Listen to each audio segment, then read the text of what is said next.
Breaking minds. In the early 1950s, at the height of the Cold War, the MK-Ultra program, initiated by the CIA, became one of the largest and most horrific experiments aimed at controlling the human mind. The program was approved in 1953 by CIA Director Allen Dulles and secretly continued for a full 20 years. The operation centered on experiments in mind control and behavior modification. The CIA tested LSD and other hallucinogenic substances on thousands of people, most of whom were unaware that the experiments were being conducted. In experiments conducted by Dr. Ewan Cameron at the Allen Memorial Institute in Canada, patients were kept in comatose states for months, subjected to electroshock therapy and high-dose drugs to reprogram their brains. One of the most tragic cases was the death of CIA employee Frank Olson in 1953. Olson was given LSD without his knowledge and died a few days later after falling from the 13th floor of a hotel room in New York. While the CIA initially claimed it was suicide, documents that surfaced years later showed that Olson was most likely murdered. A total of 149 sub-projects were conducted under the program, and an estimated 25,000 people were subjected to the experiments. In 1973, CIA Director Richard Helms, fearing the program's exposure, ordered the destruction of all MK-Ultra-related documents. However, thanks to 20,000 documents that were mistakenly left in the archives, this dark truth came to light. Killing the dream. In the mid-1960s, the CIA began systematically sabotaging America's civil rights movement in collaboration with the FBI's COINTELPRO program.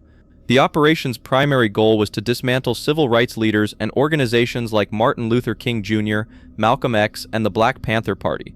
The CIA launched a covert program called Operation Chaos. Under this program, approximately 300,000 American citizens were monitored, their phones were tapped, and their mail was opened between 1967 and 1974.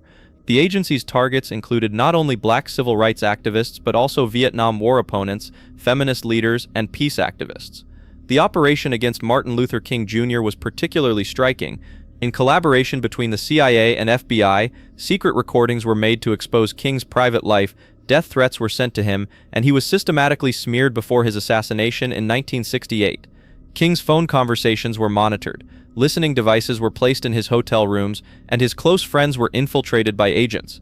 In operations against the Black Panther Party, the CIA sent fake letters to create conflict within the organization, had its leaders arrested, and in some cases organized physical attacks.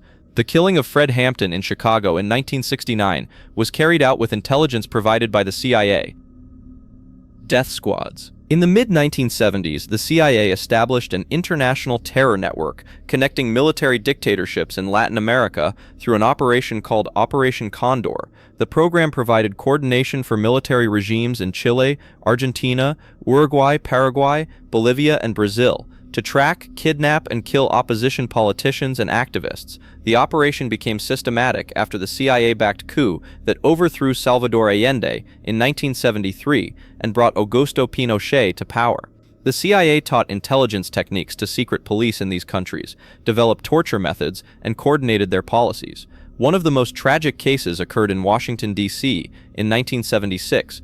Former Chilean Foreign Minister Orlando Letelier and his American assistant Ronnie Moffett were killed by a bomb planted in their car by the Chilean secret police DINA. This assassination was carried out with the direct knowledge and approval of the CIA. Under Operation Condor, an estimated 60,000 people were killed, 30,000 disappeared, and 400,000 were arrested. Most victims were tortured. Their children were separated from their families and given to military families with changed identities. Crack epidemic. In the 1990s, investigations by San Jose Mercury news reporter Gary Webb revealed that the CIA had a role in the crack cocaine epidemic in American cities during the 1980s. Webb's Dark Alliance series documented that the CIA turned a blind eye to and even supported drug trafficking to finance the Contra guerrillas in Nicaragua.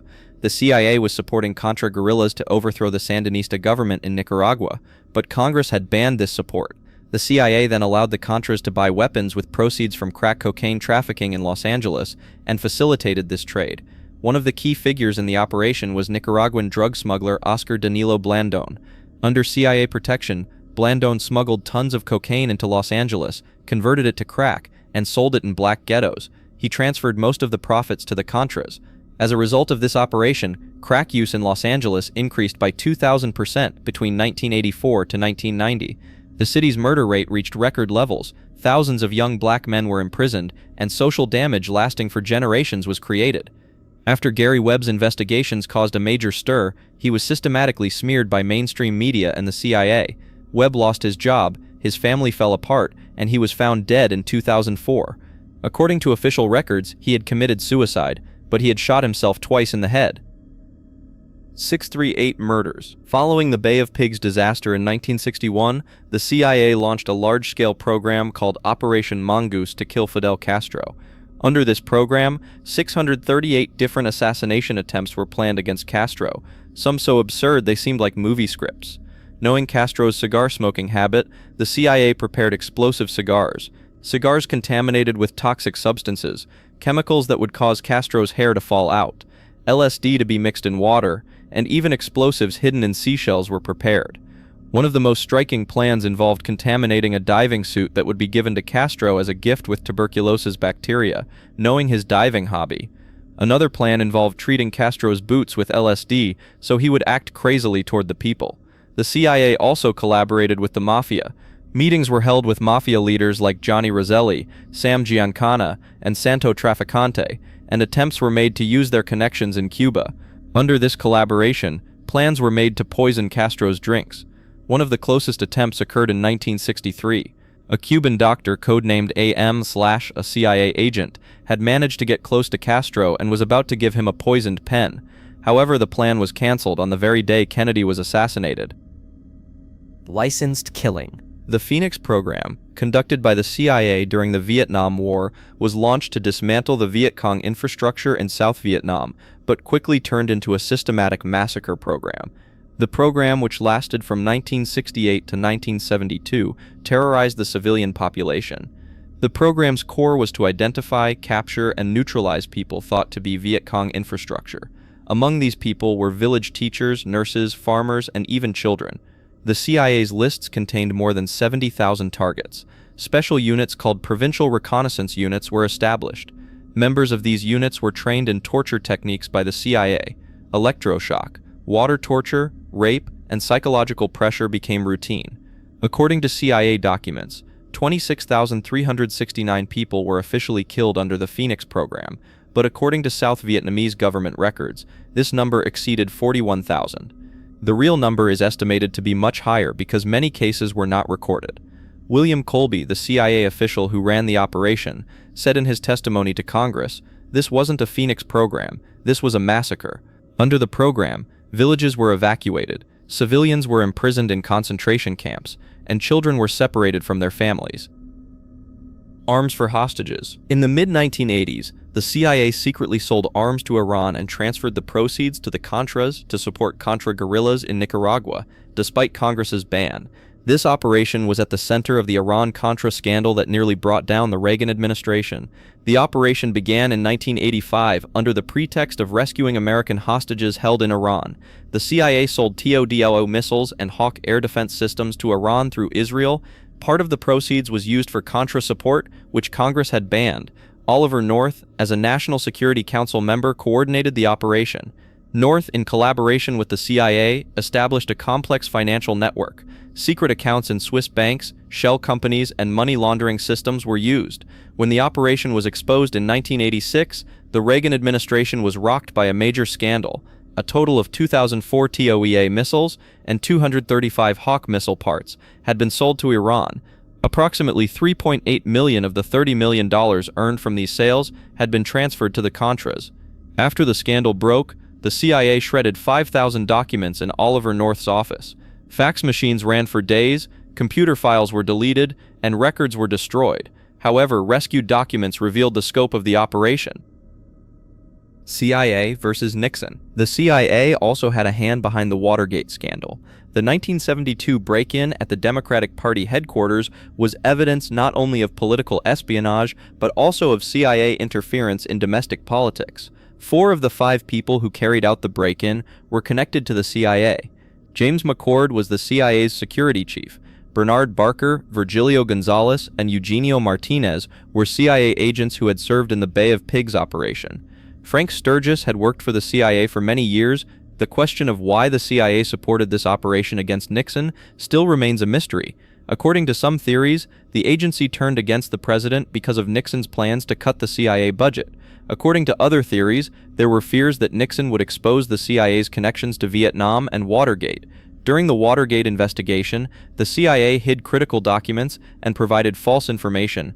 When the Church Committee investigation began after Nixon's resignation, the CIA's role in Watergate was partially revealed. After the scandal, Nixon was forced to resign, and the CIA's role in domestic politics became questionable. However, responsible figures in the agency were not punished, and similar operations continued.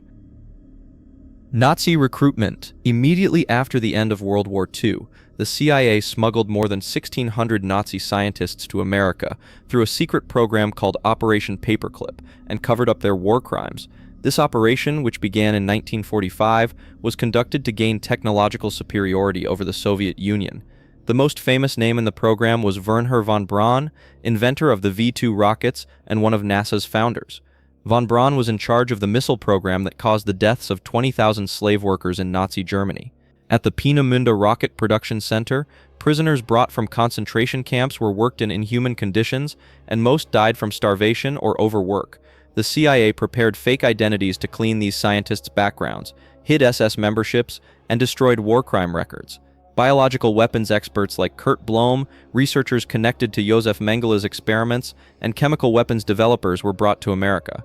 One of the most striking cases was Dr. Hubertus Strughold, known as the father of space medicine. Strughold was responsible for experiments that froze and killed people in high-altitude experiments during the Nazi era. In America, he became NASA's chief physician and developed the medical protocols for Armstrong's moon landing. Thanks to Operation Paperclip, America got ahead of the Soviets in jet engine technology, missile systems, and chemical weapons production, but this success was achieved at the cost of whitewashing thousands of Nazi war criminals.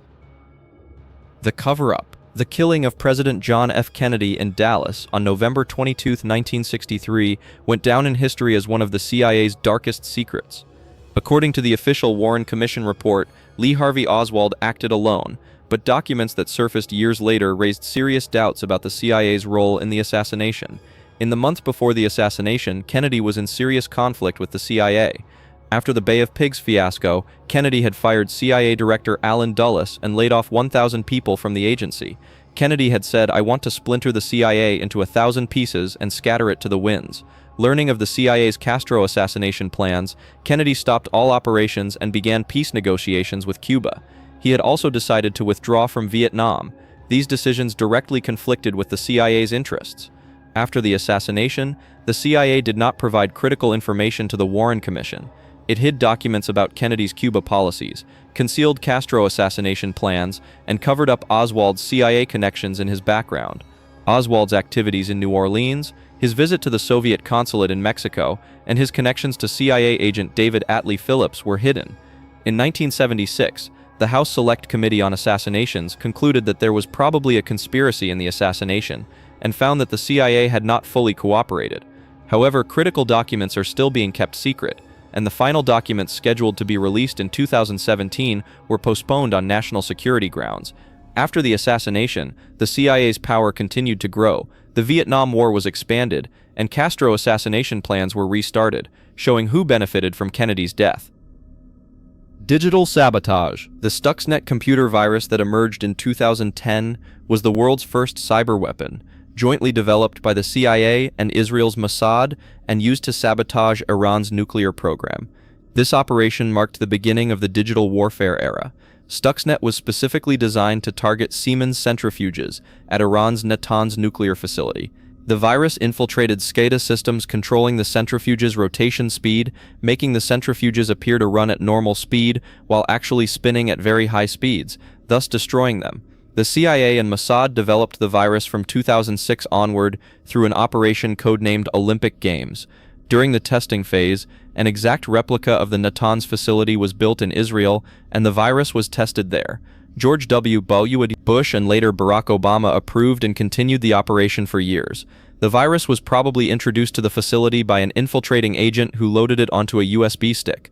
Stuxnet destroyed 30% of Iran's uranium enrichment capacity and set back its nuclear program by approximately 2 years. A total of 1,000 centrifuges were rendered unusable. However, in 2010, the virus got out of control and spread to the global internet. When security researchers analyzed the virus, the CIA's cyber weapon development capability was revealed. Stuxnet's code was so complex that it could only be developed with state-level resources. This operation was the first case to show that cyber attacks could cause physical damage and laid the foundation for today's cyber warfare capabilities, while also revealing the risk of uncontrolled proliferation of digital weapons. Torture Manual. The KBORC Counterintelligence Interrogation Manual, developed by the CIA in 1963, went down in history as the first document to systematically codify modern torture techniques. This 128-page guide was distributed to intelligence organizations worldwide and became the torture standard in dozens of countries. The KBORC manual was built on scientific data obtained during the MKUltra project. This guide, developed by the CIA in collaboration with psychologists and psychiatrists, detailed methods of creating psychological collapse without resorting to physical violence. Techniques in the manual included sensory deprivation, sleep deprivation, temperature changes, sexual humiliation, attacks on religious and cultural values, threats against family members, and prolonged isolation. Particularly the method called the Alice in Wonderland technique subjected prisoners to constantly changing perceptions of reality. One of the most effective methods was time confusion.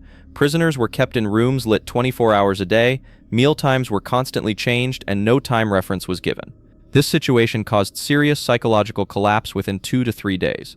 Another feature of KBORC was that it was designed to keep torturers' hands clean. These techniques, which left no physical traces, were developed to avoid legal responsibility. The manual explicitly recommended using psychological pressure instead of physical pain.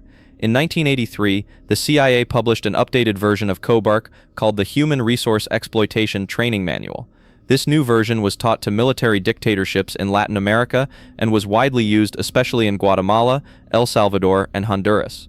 The manual's techniques were systematically applied at Guantanamo Bay, Abu Ghraib, and the CIA's secret prisons in the early 2000s. FBI emails revealed that the CIA referred to these techniques as KBORC methods. The impact of the KBORC manual continues today, and this guide, which continues to be referenced by intelligence organizations and security forces worldwide, remains the main source of modern torture techniques. These operations silently changed the course of history. Which one do you think was the most impactful?